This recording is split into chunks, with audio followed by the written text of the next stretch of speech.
ਕਿਤਾਬ ਵਿਪਰਨ ਕੀ ਰੀਤ ਤੋਂ ਸੱਚ ਦਾ ਮਾਰਗ ਭਾਗ ਤੀਜਾ। ਲੇਖਕ ਸਰਦਾਰ ਗੁਰਬਖਸ਼ ਸਿੰਘ ਕਾਲਾ ਅਫਗਾਨਾ। ਪੰਜਵੇਂ ਕਾਂਡ ਦਾ ਪਹਿਲਾ ਭਾਗ ਕਰਮਕਾਂਡ ਅਤੇ ਦੂਜਾ ਭਾਗ ਇਸ਼ਟ ਦੀ ਪ੍ਰਸੰਨਤਾ ਦੇ ਬਹਾਨੇ ਖਿਲਾਰਿਆ ਕਰਮਕਾਂਡੀ ਲੁੱਟ ਜਾਲ। ਵਾਹਿਗੁਰੂ ਜੀ ਕਾ ਖਾਲਸਾ, ਵਾਹਿਗੁਰੂ ਜੀ ਕੀ ਫਤਿਹ। ਕਰਮਕਾਂਡ। ਕਰਮ ਨੰਬਰ 1। 2 ਕਦਮ 3 ਹੱਥ ਲੰਬਾਈ, 1 ਘਮਾਓ, ਏਕੜ ਅਥਵਾ ਕਿੱਲਾ ਚੌਰਸ ਖੇਤਾਂ ਦੀਆਂ ਵਾਹੀਆਂ, 36,36 ਅਤੇ 40,40 ਕਰਮ ਹੁੰਦੀਆਂ ਹਨ। ਨੰਬਰ 2। ਕੰਮ ਜੋ ਕਰਨ ਵਿੱਚ ਆਉਂਦਾ ਹੈ, ਕਰਮ ਕਰਤ ਹੋਵੇ ਨਹਿ ਕਰਮ। ਵੈਦਿਕ ਕਾਲ ਦੇ ਵਿਦਵਾਨਾਂ ਨੇ 3 ਪ੍ਰਕਾਰ ਦੇ ਕਰਮ ਮਿਥੇ ਹੋਏ ਹਨ, ਜੋ ਇਸ ਪ੍ਰਕਾਰ ਹਨ। ਨੰਬਰ ਊੜਾ ਕਿਰਿਆਮਾਨ, ਜੋ ਕਰਮ ਅਸੀਂ ਹੁਣ ਕਰ ਰਹੇ ਹਾਂ। ਨੰਬਰ 2। ਪਰਾਬਦ, ਜਿਨ੍ਹਾਂ ਕਰਮਾਂ ਅਨੁਸਾਰ ਇਹ ਵਰਤਮਾਨ ਮਨੁੱਖਾਂ ਦੇ ਮਿਲੀ ਹੋਈ ਹੈ। ਭਾਗ ਈੜੀ ਸੰਚਿਤ, ਉਹ ਕਰਮ ਜੋ ਜਨਮਾਂ ਦੇ ਬਾਕੀ ਚਲੇ ਆਉਂਦੇ ਹਨ, ਜਿਨ੍ਹਾਂ ਦਾ ਭੋਗ ਅਜੇ ਨਹੀਂ ਭੋਗਿਆ। ਕਾਂਡ। ਭਾਗ ਹਿੱਸਾ ਵਿਭਾਗ ਕਰਮ ਉਪਾਸਨਾ ਦਾ ਵਿਭਾਗ। ਕਿਸੇ ਗ੍ਰੰਥ ਦਾ ਪ੍ਰਕਰਣ, ਅਧਿਆਇ ਅਥਵਾ ਬਾਬ। ਨੰਬਰ 2। ਸ਼ਾਸਤਰ ਦਾ ਉਹ ਕਾਂਡ ਭਾਗ ਜਿਸ ਵਿੱਚ ਕਰਮ ਦਾ ਵਰਣਨ ਹੈ। ਕਿਹੜੇ ਕਰਮ ਕਰਨੇ ਲਾਹੇਵੰਦ ਹਨ ਅਤੇ ਕਿਹੜੇ ਕਰਮ ਕਰਨੇ ਵਰਜਿਤ ਹਨ। ਕਿਸ ਕਿਸ ਮਨੁੱਖ ਨੂੰ ਕਿਹੜੇ ਕਿਹੜੇ ਕਰਮ ਕਿਸ ਕਿਸ ਸਮੇਂ ਕਰਨੇ ਚਾਹੀਦੇ ਹਨ। ਕੁਝ ਕਰਮ ਕੇਵਲ ਮੋਕਸ਼ ਦੀ ਪ੍ਰਾਪਤੀ ਲਈ ਜ਼ਰੂਰੀ ਮੰਨੇ ਗਏ ਹਨ। ਭਾਵ ਜਿਸ ਨੂੰ ਮੋਕਸ਼ ਦੀ ਲੋੜ ਨਾ ਹੋਵੇ, ਉਹ ਅਜਿਹੇ ਕਰਮ ਨਾ ਕਰੇ, ਜਿਵੇਂ ਮੂਰਤੀ ਪੂਜਾ, ਦਾਨ, ਪੁੰਨ, ਤੀਰਥ ਇਸ਼ਨਾਨ, ਜਗ ਆਦਿ। ਪਰ ਵੇਦਾਂ ਦੇ ਆਧਾਰ 'ਤੇ ਲਿਖੀਆਂ ਸਿਮਰਤੀਆਂ ਆਦਿ ਬ੍ਰਾਹਮਣੀ ਧਰਮ ਗ੍ਰੰਥਾਂ ਵਿੱਚ ਕਈ ਕਰਮ ਗ੍ਰਸਤੀਆਂ ਦੇ ਜੀਵਨ ਦਾ ਅਜਿਹਾ ਹਿੱਸਾ ਬਣਾ ਦਿੱਤੇ ਹੋਏ ਹਨ ਕਿ ਉਹਨਾਂ ਨੂੰ ਨਾ ਕਰਨ ਵਾਲਾ ਬਰਾਦਰੀ ਵਿੱਚੋਂ ਆਪਣਾ ਥਾਂ ਗੁਆ ਬੈਠਦਾ ਹੈ। ਵਰਨ ਆਸ਼ਰਮ ਦੇ ਬੰਨਣ ਦੀ ਕੈਦ ਵਿੱਚ ਰਹਿੰਦਿਆਂ ਬੱਚੇ ਪੈਦਾ ਹੋਣ 'ਤੇ, ਮੁੰਡਨ 'ਤੇ, ਜਨੇਊ ਧਾਰਨ ਕਰਨ ਸਮੇਂ, ਠਾਕਾ, ਕੁੜਮਾਈ, ਵਿਆਹ, ਮੁਕਲਾਵਾ ਅਥਵਾ ਗਰਭ ਧਾਰਨ ਸਮੇਂ ਅੱਡ ਅੱਡ ਵਿਧੀਆਂ ਦੇ ਸੰਸਕਾਰਾਂ ਦੀ ਬੰਦਿਸ਼ ਅਤੇ ਬ੍ਰਾਹਮਣ ਦੇ ਮਿੱਥੇ ਲੱਕ ਤੋੜਵੇਂ ਖਰਚ, ਮੌਤ ਹੋ ਜਾਣ ਦੇ ਸਮੇਂ ਤੋਂ ਮ੍ਰਿਤਕ ਦੇ ਵਾਰਸਾਂ ਲਈ ਅਜਿਹੇ ਕਰਮ ਕਰਦੇ ਰਹਿਣਾ ਧਰਮ ਦਾ ਅੰਗ ਬਣ ਚੁੱਕੇ ਹਨ, ਜਿਨ੍ਹਾਂ ਦਾ ਦੁਖਦਾਈ ਖਰਚ ਮ੍ਰਿਤਕ ਦੀਆਂ 34 ਪੀੜ੍ਹੀਆਂ ਤੱਕ ਝੱਲਣਾ ਪੈਂਦਾ ਹੈ। ਇਹ ਸਭ ਕੁਝ ਲੋਕਾਂ ਦੀ ਕਮਾਈ ਨੂੰ ਲੁੱਟ ਖਾਣ ਲਈ ਖਿਲਾਰਿਆ ਬ੍ਰਾਹਮਣੀ ਮਾਇਆ ਜਾਲ ਹੀ ਹੈ। ਪੜ੍ਹੋ ਪੁਸਤਕ ਦੇ 6ਵੇਂ ਭਾਗ ਵਿੱਚ ਸੰਸਕਾਰਾਂ ਬਾਰੇ ਲੇਖ। ਵੇਦਾਂ ਦੀਆਂ ਧੀਆਂ ਸਿਮਰਤੀਆਂ ਦੁਆਰਾ ਲੋਕਾਂ ਦੀ ਧੌਣ ਦੁਆਲਾ ਲਪੇਟੇ ਵਰਨ ਆਸ਼ਰਮ ਦੇ ਸੰਗਲਾਂ ਅਤੇ ਕਰਮਕਾਂਡਾਂ ਦੀਆਂ ਕਰੜੀਆਂ ਰਸੀਆਂ ਦਾ ਜ਼ਿਕਰ ਗੁਰਬਾਣੀ ਵਿੱਚ ਇਸ ਪ੍ਰਕਾਰ ਹੈ। ਵੇਦ ਕੀ ਪੁੱਤਰੀ ਸਿਮਰਤ ਭਾਈ, ਸਾਂਕਲ ਜੇਵਰੀ ਲੈ ਹੈ ਆਈ। ਪੰਨਾ 329। ਸ਼੍ਰੋਮਣੀ ਗੁਰਦੁਆਰਾ ਪ੍ਰਬੰਧਕ ਕਮੇਟੀ ਵੱਲੋਂ ਪ੍ਰਕਾਸ਼ਿਤ ਪੁਸਤਕ ਗੁਰਮਤਿ ਦਰਸ਼ਨ 6ਵੀਂ ਐਡੀਸ਼ਨ ਮਾਰਚ 1992 ਦੇ 159 ਸਫ਼ੇ 'ਤੇ ਰਾਜਾਨੁਜ ਦੇ ਜ਼ਬਾਨੀ ਵੈਸ਼ਨੋ ਮਤ ਦੇ ਅਮਲੀ ਮਾਰਗ ਪੱਖ ਵਿਚਲੇ 16 ਕਰਮਕਾਂਡ ਇਸ ਪ੍ਰਕਾਰ ਲਿਖੇ ਹਨ। ਨੰਬਰ 1 ਰੱਬ ਦਾ ਸਿਮਰਨ। ਨੰਬਰ 2 ਰੱਬ ਦੇ ਗੁਣ ਗਾਉਣੇ ਤੇ ਨਾਉਂ ਲੈਣਾ। ਨੰਬਰ 3 ਡੰਡੌਤ ਕਰਨਾ। ਨੰਬਰ 4 ਭਗਵਾਨ ਦੀ ਚਰਨ ਸੇਵਾ। ਨੰਬਰ 5 ਮੁਤਵਾਤਰ ਇੱਕ ਰਸ ਭਗਤੀ। ਨੰਬਰ 6 ਜੀਵ ਅਰਪਣ। ਨੰਬਰ 7 ਹੁਕਮ ਪਾਲਣਾ ਤੇ ਸੇਵਾ। ਨੰਬਰ 8 ਸਾਖੀਮ ਸੰਗਤ। ਨੰਬਰ 9 ਦੇਹੀ ਉੱਤੇ ਸੰਖ, ਤਰਸ਼ੂਲ ਆਦਿ ਦੇ ਨਿਸ਼ਾਨ ਲਾਉਣੇ। ਨੰਬਰ 10 ਮੱਥੇ ਤਿਲਕ ਲਾਉਣਾ। ਨੰਬਰ 11 ਮੰਤਰਾਂ ਦਾ ਪਾਠ ਸਮੇਂ ਸਮੇਂ। ਨੰਬਰ 12 ਹਰ ਚਰਨਾਂ ਦੇ ਇਸ਼ਨਾਨ ਵਾਲੇ ਪਾਣੀ ਨੂੰ ਪੀਣਾ। ਨੰਬਰ 13 ਹਰ ਨੂੰ ਭੋਗ ਲਵਾਈਆਂ ਵਸਤੂਆਂ ਦਾ ਸੀਤ ਪ੍ਰਸਾਦ ਲੈਣਾ ਤੇ ਛਕਣਾ। ਨੰਬਰ 14 ਹਰੀ ਦੀ ਮੂਰਤੀ ਦੀ ਸੇਵਾ ਅਤੇ ਅੱਗੇ ਤੁਲਸੀ ਪੱਤਰ ਭੇਟ ਕਰਨੇ। ਨੋਟ: ਹਰ ਜਾਂ ਹਰੀ ਕ੍ਰਿਸ਼ਨ ਅਥਵਾ ਵਿਸ਼ਨੂੰ ਦੇ ਹੀ ਨਾਮ ਹਨ। ਇੱਥੋਂ ਸਪਸ਼ਟ ਹੁੰਦਾ ਹੈ ਕਿ ਕੇਵਲ ਪਰਮਾਤਮਾ ਅਥਵਾ ਭਗਵਾਨ ਦੀ ਪ੍ਰਸੰਨਤਾ ਲਈ ਕਿਸੇ ਉਚੇਚੀ ਵਿਧੀ ਨਾਲ ਉਸ ਦੇ ਨਾਮ ਦਾ ਜਾਪ ਕਰਨਾ, ਜਿਵੇਂ ਭਰਮੀ ਸਿੱਖ ਸਾਹ ਅੰਦਰ ਲੈ ਜਾਣ ਲੱਗੇ ਵਾਹ ਅਤੇ ਸਾਹ ਨੂੰ ਬਾਹਰ ਕੱਢਣ ਸਮੇਂ ਗੁਰੂ ਕਹਿ ਰਹੇ ਹੁੰਦੇ ਹਨ। ਪ੍ਰਭੂ ਨੂੰ ਖੁਸ਼ ਕਰਨ ਲਈ ਉਸ ਦੇ ਗੁਣ ਗਾਉਣੇ ਭਾਵ ਕਥਿਤ ਢੰਗਾਂ ਨਾਲ ਮਨੁੱਖ ਦੇ ਬਣਾਏ ਰਾਗਾਂ ਵਿੱਚ ਕਈ ਤਰ੍ਹਾਂ ਦੇ ਸਾਜ਼ ਵਜਾ ਕੇ ਰੱਬ ਦੇ ਗੁਣਾਂ ਦਾ ਗਾਉਣ ਵਜਾਉਣ ਦੁਆਰਾ ਕੀਰਤਨ ਕਰਨਾ ਵੀ ਹਿੰਦੂ ਮੱਤ ਦਾ ਚਲਾਇਆ ਕਰਮਕਾਂਡ ਹੀ ਹੈ।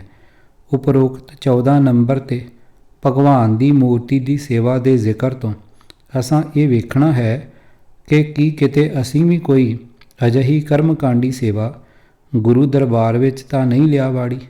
ਸ੍ਰੀ ਗੁਰੂ ਗ੍ਰੰਥ ਸਾਹਿਬ ਜੀ ਦੇ ਦਿਸਦੇ ਸਰੂਪ ਦੀ ਸੇਵਾ, ਸਰਦੀ ਸਮੇਂ ਗਰਮ ਕੱਪੜੇ, ਰੁਮਾਲੇ, ਰਜਾਈਆਂ ਆਦਿ ਗਰਮ ਵਸਤਰਾਂ ਦਾ ਅਤੇ ਹੀਟਰ ਆਦਿ ਦਾ ਪ੍ਰਬੰਧ, ਅਤੇ ਗਰਮੀ ਸਮੇਂ ਏਅਰ ਕੰਡੀਸ਼ਨ ਦਾ ਜਾਂ ਪੱਖੇ ਆਦਿ ਦਾ ਪ੍ਰਬੰਧ ਕਰਨਾ, ਭੁੱਖ ਅਤੇ ਪਿਆਸ ਮਿਟਾਉਣ ਲਈ ਜਲ ਅਤੇ ਭੋਜਨ ਦਾ ਭੋਗ ਲਵਾਉਣਾ, ਸਤਿਗੁਰਾਂ 'ਤੇ ਕੀਤੇ ਜਾਂਦੇ ਚੌਰ ਦੀ ਅਸਲ ਮਹੱਤਤਾ ਤੋਂ ਅਣਜਾਣ ਰਹਿ ਕੇ ਕੇਵਲ ਚੌਰ ਨੂੰ ਖਾਸ ਵਿਧੀ ਨਾਲ ਹਲਾਈ ਜਾਣ ਨੂੰ ਸਤਿਗੁਰਾਂ ਦੀ ਪ੍ਰਸੰਨਤਾ ਵਾਲੀ ਸੇਵਾ ਮੰਨ ਲੈਣਾ ਆਦਿ ਸਭ ਕੁਝ ਬ੍ਰਾਹਮਣੀ ਮੱਤ ਵਾਲਾ ਕਰਮਕਾਂਡ ਹੀ ਹੈ। ਭਗਵਾਨ ਨੂੰ ਪ੍ਰਸੰਨ ਕਰਨ ਲਈ ਖਾਸ ਵਿਧੀ ਵਿਧਾਨ ਅਤੇ ਮਰਿਆਦਾ ਦੁਆਰਾ ਇੱਕ ਰਸ ਭਗਤੀ ਕਰਨੀ ਵੀ ਸ਼੍ਰੋਮਣੀ ਕਮੇਟੀ ਦੀ ਪ੍ਰਵਾਨਿਤ ਉਪਰੋਕਤ ਲਿਖਤ ਅਨੁਸਾਰ ਕਰਮਕਾਂਡ ਹੀ ਮੰਨਿਆ ਗਿਆ ਹੈ। ਇਸੇ ਤਰ੍ਹਾਂ ਉਪਰੋਕਤ 9ਵੇਂ ਕਰਮ ਅਨੁਸਾਰ ਦੇਹੀ ਉੱਤੇ ਨਿਸ਼ਾਨ ਲਾਉਣੇ ਅਥਵਾ ਭਗਵਾਨ ਨੂੰ ਖੁਸ਼ ਕਰਨ ਲਈ ਜਾਂ ਮੋਕਸ਼ ਦਾ ਸਾਧਨ ਮੰਨ ਕੇ ਕੋਈ ਉਚੇਚਾ ਭੇਖ ਧਾਰਨ ਕਰਨਾ ਵੀ ਕਰਮਕਾਂਡ ਹੈ। ਭਾਵ ਕਿਸੇ ਵੀ ਪਹਿਰਾਵੇ ਨੂੰ ਧਰਮ ਦਾ ਅੰਗ ਮੰਨ ਕੇ ਆਪਣੇ ਆਪ ਨੂੰ ਵੱਡਾ ਧਰਮੀ ਮੰਨਣ ਦਾ ਹੰਕਾਰ ਕਰਨਾ ਅਤੇ ਦੂਜਿਆਂ ਨਾਲੋਂ ਆਪਣੇ ਆਪ ਨੂੰ ਚੰਗਾ ਅਤੇ ਉੱਚਾ ਸਮਝਣ ਵਾਲਾ 5 ਕਕਾਰਾਂ ਸਣੇ ਬਾਣੀ ਅਤੇ ਬਾਣੀ ਦਾ ਧਾਰਨੀ ਵੀ ਕਰਮਕਾਂਡੀ ਹੀ ਹੈ। ਸਤਿਗੁਰਾਂ ਨੂੰ ਤਾਂ ਕੇਵਲ ਨਿਮਰਤਾ ਅਤੇ ਗਰੀਬੀ ਵਿੱਚ ਹੀ ਸਾਰੇ ਸੁੱਖ ਨਜ਼ਰੀ ਆਏ ਸਨ। ਕਰ ਕਿਰਪਾ ਜਿਸ ਕੈ ਹਿਰਦੈ ਗਰੀਬੀ ਬਸਾਵੈ, ਨਾਨਕ ਇਹਾਂ ਮੁਕਤ ਆਗੈ ਸੁਖ ਪਾਵੈ। ਪੰਨਾ 278। ਭਾਉ ਭਗਤ ਕਰ ਨੀਚ ਸਦਾਏ, ਤਉ ਨਾਨਕ ਮੋਖ ਅੰਤਰ ਪਾਏ। ਪੰਨਾ 470। ਗੁਰਮਤਿ ਦਰਸ਼ਨ ਪੁਸਤਕ ਦੀ ਉਪਰੋਕਤ ਲਿਖਤ ਤੋਂ ਇਹ ਵੀ ਸਿੱਧ ਹੈ ਕਿ ਕਿਸੇ ਮਿਥੀ ਹੋਈ ਵਿਧੀ ਨਾਲ ਮੰਤਰ ਗ੍ਰਹਿਣ ਕਰਕੇ ਉਸ ਦਾ ਜਾਪ ਕਰੀ ਜਾਣਾ ਵੀ ਕਰਮਕਾਂਡ ਹੀ ਹੈ। ਪ੍ਰਮਾਤਮਾ ਦੀ ਭਗਤੀ ਕਿਸੇ ਵਿਧੀ ਵਿਧਾਨ ਦੀ ਮੁਥਾਜ ਨਹੀਂ ਹੈ। ਵਿਖਾਵੇ ਵਾਲੇ ਕਿਸੇ ਵੀ ਢੰਗ ਨਾਲ ਅਦ੍ਰਿਸ਼ਟ ਅਤੇ ਅਗੋਚਰ ਪ੍ਰਭੂ ਦੀ ਪ੍ਰਾਪਤੀ ਜਾਂ ਉਸ ਦੀ ਪ੍ਰਸੰਨਤਾ ਕਦੇ ਨਹੀਂ ਜੋੜੀ ਜਾ ਸਕਦੀ। ਆਪਾ ਭਾਵ ਮਿਟਾ ਕੇ ਸਤਿਗੁਰਾਂ ਦੇ ਦਾਸਾਂ ਦਾ ਦਾਸ ਬਣ ਜਾਣ ਨਾਲ ਅਤੇ ਫਿਰ ਹਿਰਦੇ ਤੋਂ ਉਪਜਿਆ ਸੱਚਾ ਨਿਸ਼ਕਾਮ ਨਿਸ਼ਕਪਟ ਨਿਸ਼ਪਾਪ ਪਿਆਰ ਪ੍ਰਭੂ ਦੀ ਪ੍ਰਾਪਤੀ ਦਾ ਸਾਧਨ ਹੈ। ਆਪ ਛੋੜ ਹੋਏ ਦਾਸਤ ਭਾਏ, ਤਉ ਜਗ ਜੀਵਨ ਵਸੈ ਮਨ ਆਏ। ਪੰਨਾ 1173। ਭਾਗ ਦੂਜਾ। ਇਸ਼ਟ ਦੀ ਪ੍ਰਸੰਨਤਾ ਦੇ ਬਹਾਨੇ ਖਿਲਾਰਿਆ ਕਰਮਕਾਂਡੀ ਲੁੱਟ ਜਾਲ। ਪੁਸਤਕ ਦੇ ਪਹਿਲੇ 2 ਭਾਗਾਂ ਵਿੱਚ ਅਸੀਂ ਪੜ੍ਹ ਰਹੇ ਹਾਂ ਕਿ ਮਨ ਇੱਛੇ ਫਲਾਂ ਦੀ ਪ੍ਰਾਪਤੀ ਲਈ ਅਥਵਾ ਦੁੱਖਾਂ ਮੁਸੀਬਤਾਂ ਤੋਂ ਛੁਟਕਾਰਾ ਪਾਉਣ ਲਈ ਦੇਵਤਿਆਂ ਨੂੰ ਖੁਸ਼ ਕਰਨ ਦੇ ਬਹਾਨੇ ਪੁਰੋਹਿਤ ਜੀ ਨੇ ਪੂਜਾ ਭੇਟਾ ਦਾਨ ਪੁੰਨ ਆਦਿ ਰੀਤ ਚਾਲੂ ਕਰਕੇ ਬੇਅੰਤ ਮਾਇਆ ਉਗਰਾਉਣੀ ਆਰੰਭ ਕਰ ਲਈ ਸੀ।